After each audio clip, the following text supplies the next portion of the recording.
All right. So a lot of people ask me why I write about food so much in all my stories.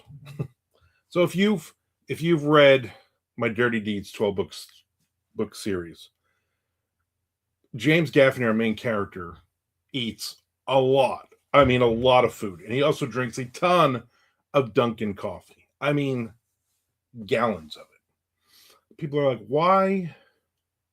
Why do you write about food so much? Why so much of your time in your stories are the characters eating? Now I could just end this right here. I could go, you know what? We're gonna get less than a minute into this, and I'm gonna go. You know why? Because I'm fat and I like to eat food. All right, but I won't. I won't do that. I do like to eat food though, and I am what people might say might use the word portly or husky.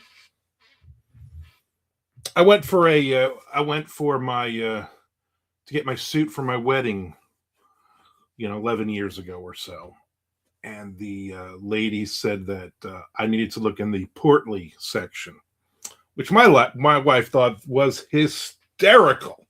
She still brings it up to this day. I'm still shopping in the portly section, by the way. Food has always been a big thing in my life, obviously. Not only because of the, food lets you live and stuff, but food is it's a lot it's a lot of my thinking all day. Some guys think of I don't know, their cars or other things. I think of food. I'm literally sitting here right now going, what am I going to have for dinner again? Even though I already know what I'm going to have for dinner. I already know it. But I'm thinking, what am I going to eat tonight for dinner?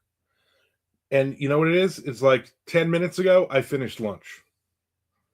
So it's an automatic. I drive my wife nuts asking her constantly, what are we having for dinner? What's for lunch and dinner today? On a Saturday when we're both home, the one day a week that we're both together for the whole day, unless one of us has plans or we both have plans together, it's what are we going to eat today? What are we going to have for dinner? Let's figure that out first, because then are we going to have a big lunch or a small lunch? So a lot of my time is spent doing that. A lot of my writing time is spent um, usually early in the morning. I mean, not crazy early. I mean, I do this full time, which means I can roll out of bed at 8 o'clock, 9 o'clock. Don't matter to me. So I'm usually like, all right, I've had my coffee. I've shot my coffee of the day video, which I post here, and now I'm gonna get some writing in. But as I'm writing, I'm also thinking, what am I going to have for lunch today? And so a lot of times, a lot of the characters will be thinking about food or going for food. So there's certain things, like if you watch Law and Order, if you watch any of the Law and Order shows, 87 million episodes of Law and Order, every episode, every 20 minutes, characters are walking down the street and they're like, I wonder who really killed this lawyer with this secret identity and blah blah blah. Their phone rings. Always the phone ringing. The phone moves you from scene to scene. I feel like food for me in my stories moves the characters from scene to scene. There are a lot of times, and it's not just the Dirty Deeds like my crime thriller series, it's all of them. Literally everything, every story I've written, I'm aware of it. I'm sure back in 1995 when I was writing short stories and submitting them, I'm sure zine publishers were like, why does this guy keep bringing up eating cheeseburgers? Or what? Or why is this guy? I guess this is in New Jersey because he's eating a pork roll egg and cheese sandwich. That's just my thing. Okay, food is a big thing, and I think it's probably a big thing for you. I mean, people eat, right? You watch television, people are eating. A lot of times, people are going to friends. Where do they go? They went and got cups of coffee, and they went and I think they ate. I don't know. Monica always made big meals, right? So we're used to people eating. In my books, we're used to people eating, and also it's a more of a character trait for James of, hey, get in the car. All right. Oh, let's stop at Dunkin'. Let's get we need a cup of, we're going on a road trip. We need a cup of coffee.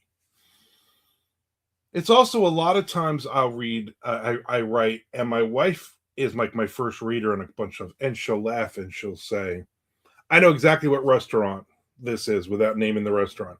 I know exactly why you mentioned meatloaf, because last night we had meatloaf, that kind of thing. So it's a lot of food, and it's a lot of drinks, and it's a lot of different things. Also, there's a lot of bourbon in my stories. Not that I'm a huge. I'll drink bourbon. I like rum. Reading Elmore Leonard, okay, back in the day, and he would mention Pappy Van Winkle, and I didn't know what that was. Okay, I had no idea what Pappy Van Winkle was. I knew it was an alcohol, obviously. But then as I got older, I'm like, you know what? Wow, that's, I would like to try some of it. If Elmore Leonard can talk about, I want to try some. And then they're like $3,000 and more a bottle. And, but I was like, you know what? I'll mention this in a couple books as my homage to Elmore Leonard, because I love his stuff. And then I signed a big contract a few years ago. And I was like, you know what? That's on my bucket list. My wife's like, buy a bottle. I'm like, are you crazy? It was like, I don't know, $4,000 or something ridiculous. I'm sure they're more now. And I bought a bottle. That's the bottle right there. I put it on this shelf and not in with all the other alcohol. And if you are a drinker, and if you're a bourbon drinker, and you come to my house, I will let you have a shot of it. Or you can go to the store. You can go to a restaurant and you pay like $250 a shot for that. So that's in a bunch of my books as well. There are certain things. Back when Elmore Leonard was writing about Pappy Van Winkle, they weren't $4,000, $5,000 a bottle. So I say that to say that I enjoy food, and I like writing about food. Somebody once said, you should do like a cozy mystery with like a cookbook or the kind of thing. And I'm like, I don't make the food. I just eat the food. You can hold the reservation. You can take the reservation, but you can't hold anyway. A lot of just weird references in this video. Sorry. So that's that. I mean, that's the bottom line. I enjoy food. I like trying not a lot of different foods. I'm set in my ways. I like my certain things. And those certain things are going to keep popping up in my stories as much as possible, as well as alcohol, as well as drinks, as well as whatever. A lot of my stories are crime thrillers set in the South, so you're going to see a lot of sweet tea, but real sweet tea, not that garbage. Like my wife will make a gallon of sweet tea, and it's got like 14 pounds of sugar in it. It is so freaking good. So you're going to see a lot of real authentic stuff. There was an anthology, I forget the name of it now. Chew on This, it was. And I had a short story in there about pork roll, egg, and cheese. And the guy who put it together was like, I don't know what that is, but I'm going to find out. If you're from New Jersey, you know what it is. Okay. I mean, there's a lot of just different random food items in a lot of my stories. And I stick by that. I am a foodie. I post a lot of pictures of food that either my wife makes, or if I make something, I'm like, oh my God, this is actually good. Or we go to a restaurant and I'm like, here we go. I'm at the buffet. This is the 400 things that piled on my plate. So there you go.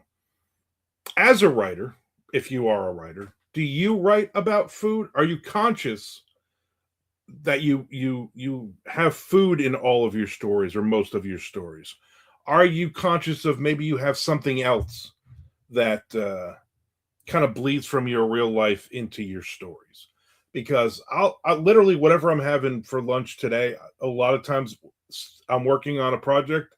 In one of those projects, that food's going to be, I had Chinese food leftovers for lunch today.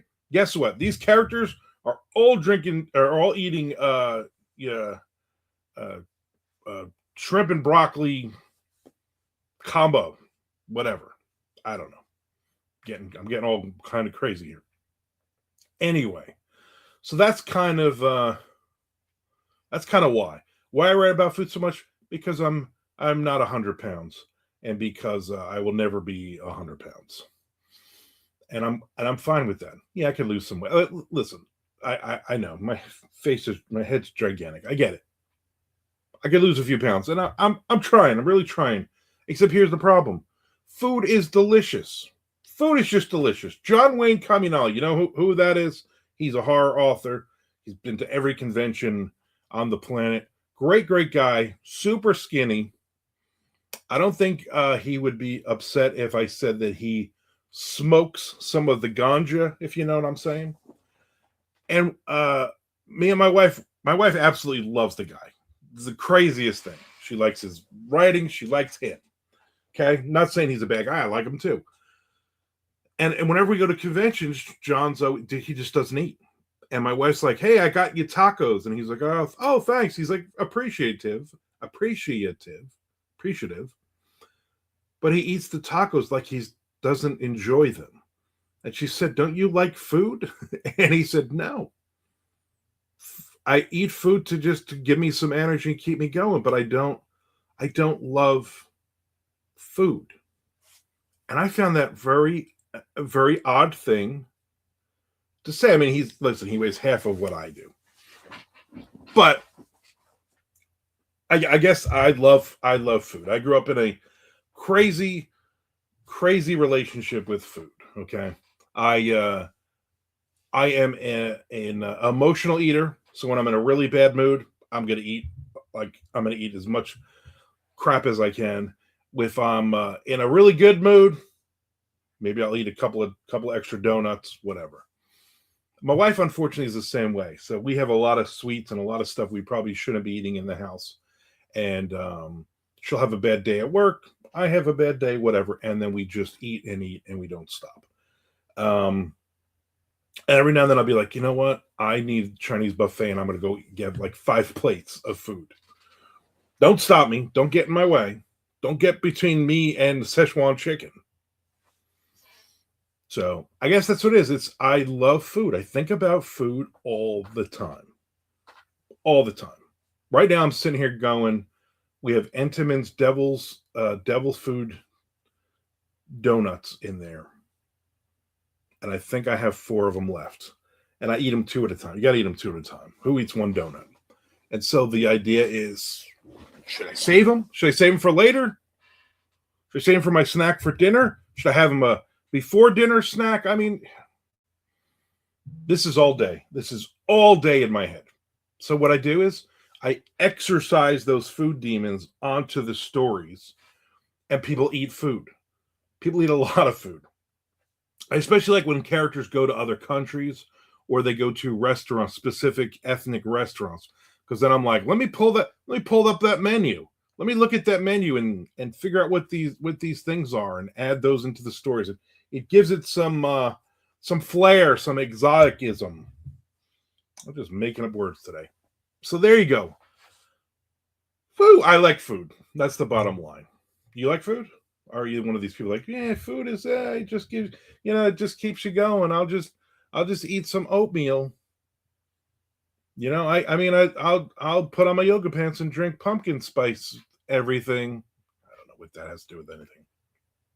Anyway, do me a favor if you like this video, even if you didn't like it, hit the subscribe button and watch it several times. Watch it 3 times. I think that way you didn't miss anything. There's a lot of pop culture references in this one. You probably should watch it 3 times. I appreciate all the support. Every Wednesday and every Sunday, I will have a new writing video. Look how big my head is. Writing video. So check those out. And then all my other videos. Coffee of the day, every day. That's hence the name Coffee of the Day, not Coffee of every other day or Coffee of the Week. And I do writing videos where I'm sitting and writing, but mostly talking. So I had a lot of videos for you to watch. So subscribe and then watch. Hit a playlist and just watch them for the rest of your life. I'm just going to keep recording videos until you watch all the videos. All right. Thanks for watching. And lo mein Chinese food leftovers is dinner tonight.